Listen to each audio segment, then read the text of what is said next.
आपकी विशेष हूँ। और इतना ही नहीं, मेरे आंगन में महाराज कल्प वृक्ष लगा दिया है आपने, है? और मैंने कल्प वृक्ष सहित आदि पुरुष तुमको विधि पूर्वक नारद जी को दान कर दिया है। एक भक्त में भगवान को दान करने की सामर्थ्य है, तो ऐसा मैंने कौन सा पुण्य किया है जिससे इतना सब कुछ मुझे प्राप्त हुआ। जिस कल्प वृक्ष के बाद भूमि स्थित जीव नहीं जानते, कल्प वृक्ष इस समय हमारे घर में है और त्रैलोक्य के स्वामी तुम्हारी मैं अति प्रिय हूँ। हे मधुसूदन, मेरी कुछ पूछने की इच्छा हो रही है तो आप मुझे बतलाएं। जो तुम्हारे प्रियकर हो तो विस्तार से कहो, ऐसा सुन करके फिर मैं अपना हित करूं। हे देव, जिससे किसी समय हमारा तुम्हारा वियोग नहीं हो। शुद्ध जी सुन कादिशों से बोले कि ऐसे सत्यभामा के वचन सुनकर के भगवान कृष्ण सत्यभामा का हाथ लेकर के और कल्प वृक्ष के नीचे जाकर के बैठ जाते हैं और भगवान श्री कृष्ण कहते हैं कि सत्यभामे तुम कुछ भी पूछ लो। देखो, हमने तुम्हारे लिए देवताओं सहित इंद्र से विरोध किया, इसलिए तुम कुछ भी पूछोगी तो हमको बतलाने में कोई दिक्कत नहीं होगी। गुप्त से गुप्त बात भी यदि आप पूछना चाहोगी तो भी हम आपको श्रवण करा देंगे, सुना देंगे, बतला देंगे। तो सत्यभामा जो है महाराज कहने लगी कि यदि भगवान आप जो है हमको आप सारा हमारे प्रश्नों का उत्तर देंगे तो मैं आपसे पूछती हूँ कि दानम व्रतम तपो वापि किम न पूर्वम कृतम मया एनाहं मृत्यु भावेन भार्या जाता किलाधुना। ऐसा क्या दान व्रत तपस्या मैंने किया है जिस वक्त मैं तुम्हारी भार्या हूँ, हमेशा आपके साथ जो है गरुड़ में सवार होकर के और यत्र तत्र भ्रमण करती रहती हूँ। महाराज, मेरी जानने की इच्छा है कि मैं पूर्व जन्म में कौन थी, मेरा क्या कर्म था, मैंने ऐसे कौन से कर्म किए हैं और मैं किसकी कन्या हूँ।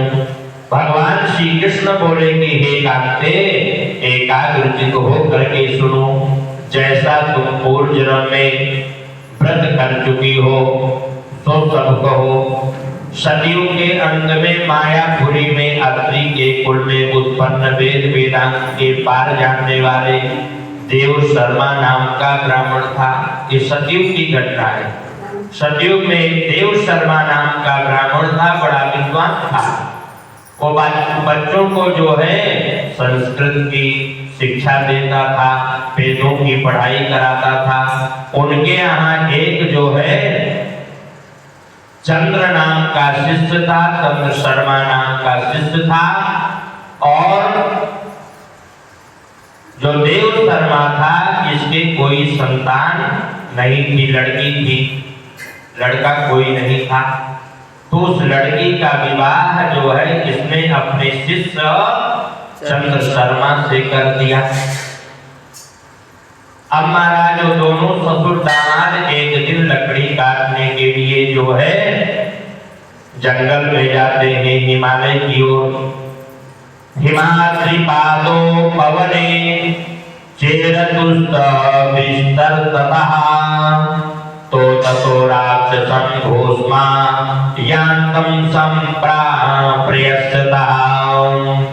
हिमालय के पास एक वन में इधर उधर फिरते थे, उन्होंने एक महाभयंकर राक्षस देखा और राक्षस को देखते ही वो जो है कांप गए, उनके अंग शिथिल हो गए, डर गए।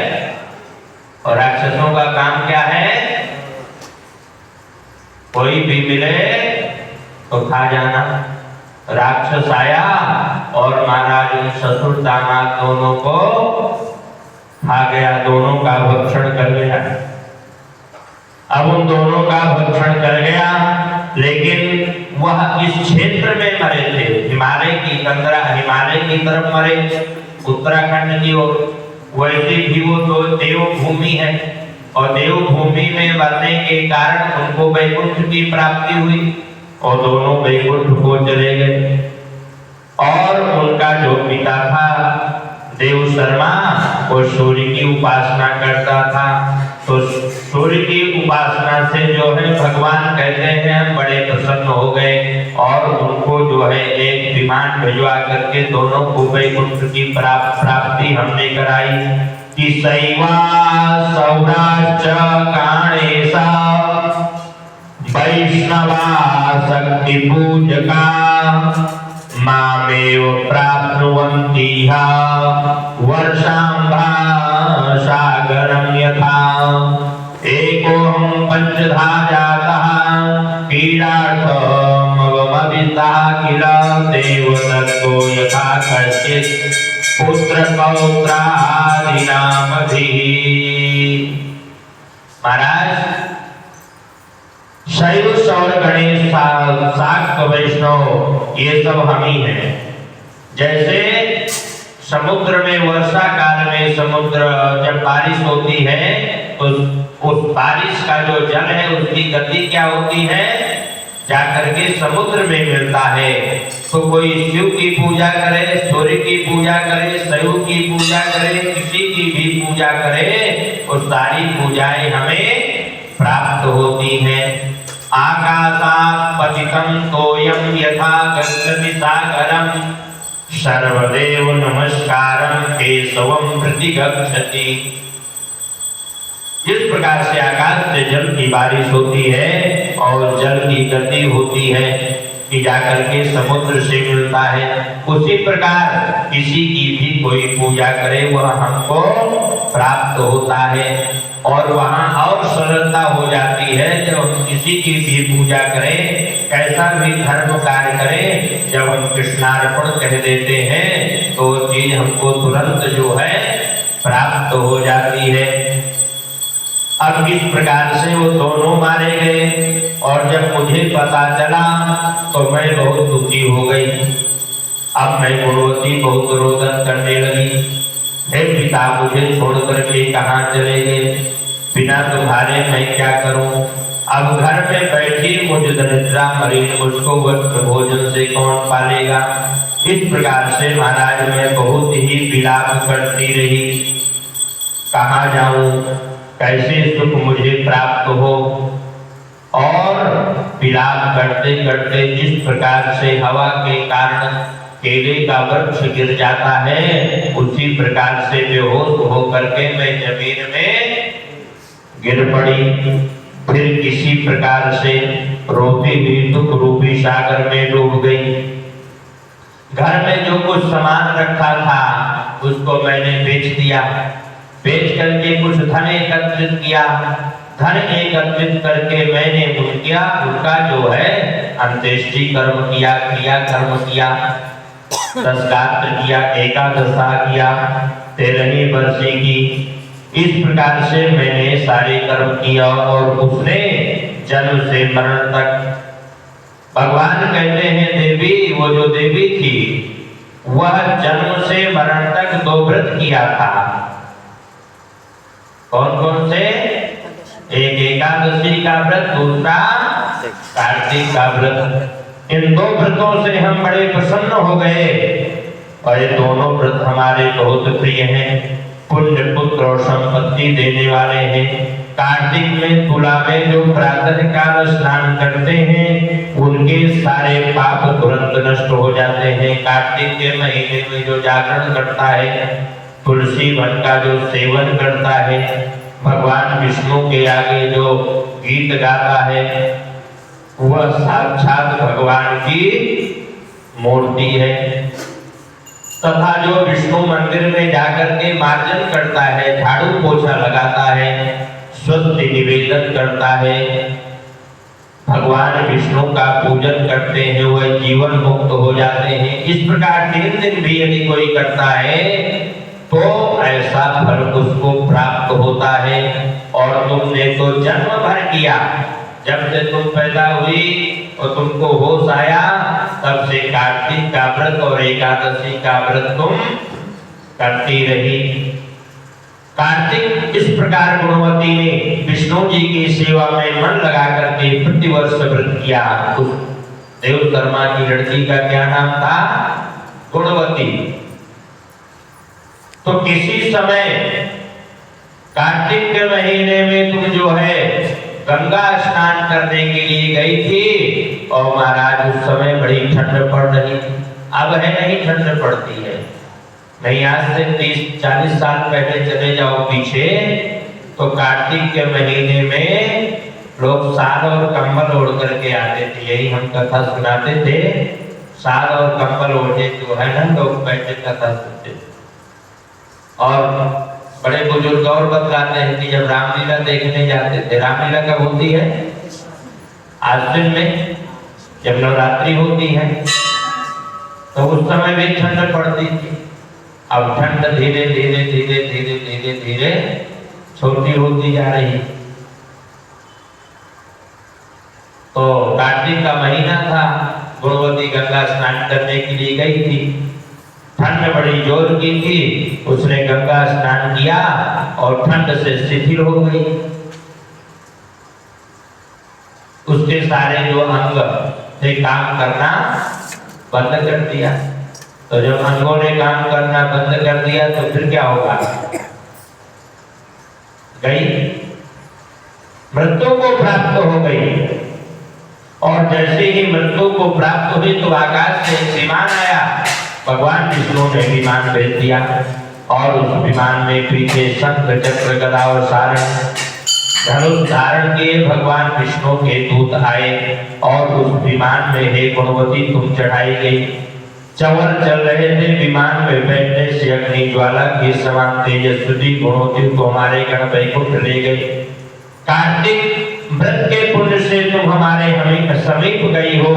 इसके पीछे हे ब्रह्मा, हे प्रिय ब्रह्मादि देवताओं से प्रार्थना से हम देवों सहित पृथ्वी का भार उतारने के लिए अब एक समय जब द्वापर युग आया तो द्वापर युग में राक्षसों का जो है बहुत बाहुल्य हो गया। अधर्म चारों तरफ फैल गया। देवताओं ने हमसे प्रार्थना किया अवतार लो, अवतार लो।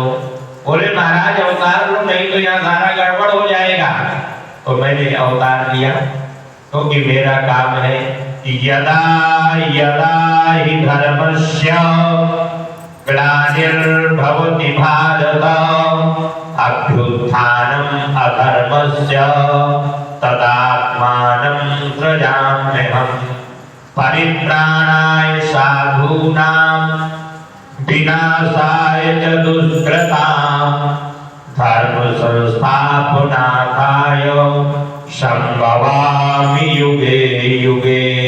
कि जब जब होई धर्म की हानि और बाढ़े अधम असुर अभिमानी।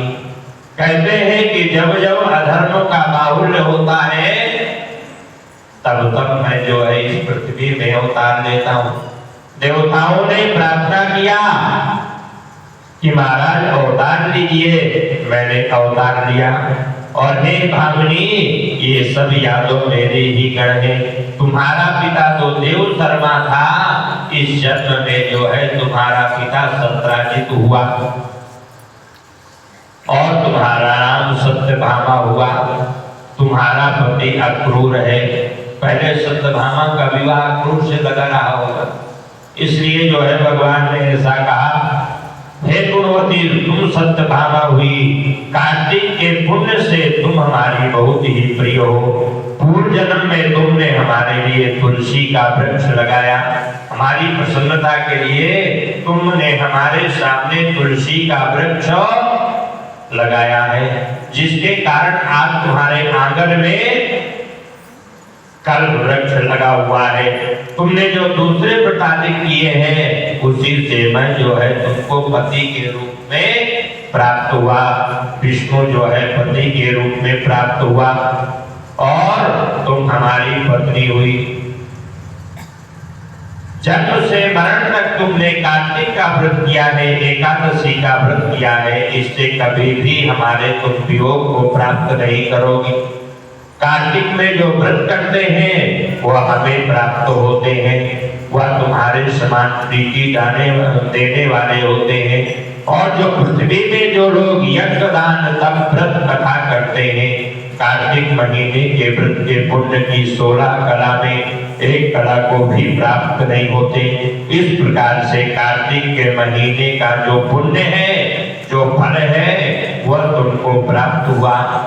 और सत्यभामा, और अब आप क्या सुनने की इच्छा है? बोले महाराज, मेरे प्रश्नों का उत्तर मिल गया, अब बहुत समय हो गया, तो कथा को यही विश्राम देते हैं। तो वृंदावन बिहारी लाल की जय, लक्ष्मी नारायण भगवान की, श्रीमन नारायण।